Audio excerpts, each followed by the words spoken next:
Hello viewers, কেমন আছো সবাই? আশা করি সবাই ভালো আছো। আলহামদুলিল্লাহ, আমরাও ভালো আছি। চলে আসলাম নতুন আরেকটি ভিডিও নিয়ে।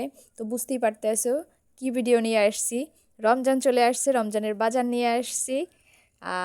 আমার মেয়ে তো খুব খুব খুশি রমজান আসছে। আমার মেয়ে না, আসলে রমজান আসলে আমরা সবাই খুশি থাকি।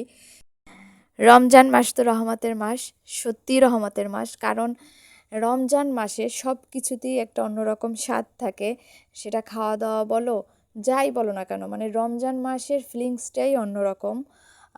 কি বলবো, রমজান মাসে এই যে ইফতারিতে আমরা যা কিছু খাই, সেখানে যে আলাদা একটা তৃপ্তি আছে, সেইটা আমি আর কোনো মাসেই পাই না।